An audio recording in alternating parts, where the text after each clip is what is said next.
Honda স্ট্যান্ডে দেখেন সেই পীর সাহেবের মতো চেহারার লোকজন আস্তে আস্তে পিছনে হাত বেঁধে হাঁটে আর টাকা তোলে। কেউ কি জিজ্ঞাসা করার মতো নেই কে আপনি? হ্যাঁ, আমি একবার জিজ্ঞাসা করেছিলাম সদরঘাটে। সেখানে আমার পার্সোনাল গাড়ি নিয়ে আমি ভিতরে ঢোকার পরে যখন বের হয়ে আসতেছিলাম আমাকে বলে 10 টাকা দাও। আমি বললাম কিসের টাকা? কই ইজারা। রিসিভ কোথায়? নিয়ে আসলো, দেখাইলো যে এখানে পার্কিং করলে চার্জ দিতে হয়। আমি বললাম এই যে পার্কিং করলে চার্জ দিতে হয়, আমি তো আমার গাড়ি পার্কিং করি নাই, জাস্ট ইউটার্ন নিলাম, ঘুরালাম, আমাকে কেন 10 টাকা দিতে হবে? অকথ্য ভাষায় গালাগালি সহ তখন তার পৈশাচিক রূপ দেখাতে শুরু করলো।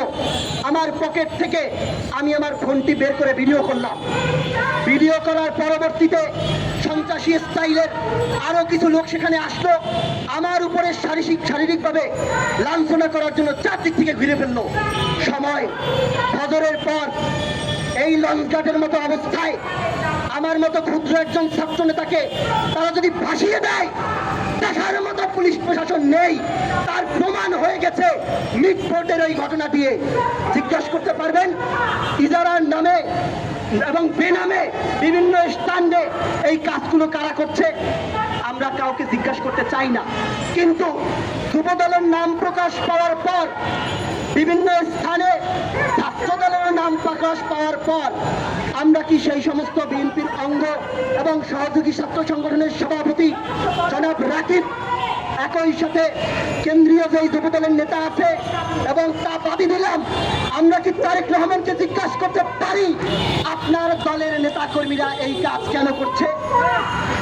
যদি করতে পারি তাহলে সেটা নিয়ে যখন প্রশ্ন উঠে এমন আবেগ গদগদে আলাপ কেন আসে যে তাকে প্রশ্ন করা যাবে না? তিনি লন্ডনে থাকেন, লন্ডনে থাকুক আর আমেরিকায় থাকুক, প্রশ্ন তো তাকে করতেই পারি। কিন্তু কথা হচ্ছে তার অ্যাপ্রোচটা কি, তার ভাষাটা কি? অশ্লীল ভাষায় করতে পারি? নিশ্চয়ই না। তারেক রহমান থেকে শুরু করে অভ্যুত্থানের আগে বা পরে শহীদ প্রেসিডেন্ট জিয়াউর রহমানকে নিয়ে যারা অশ্লীলতা করেছেন, তারা ন্যাক্কারজনক কুরুচিপূর্ণ ভাষায় কথা বলেছেন, আমি তার তীব্র নিন্দা জানাই। কিন্তু বাংলাদেশের রাজনৈতিক মাঠে থেকে রাজনীতি এবং চাঁদাবাজি দখলদারি করবেন, সেটা আমরা জিজ্ঞাসা করবই করব। বাংলাদেশের সাধারণ মানুষকে তাদের উপরে চাঁদাবাজি করে রাজনীতি টিকিয়ে রাখার হিম্মত এদেশের জামায়াত ইসলামী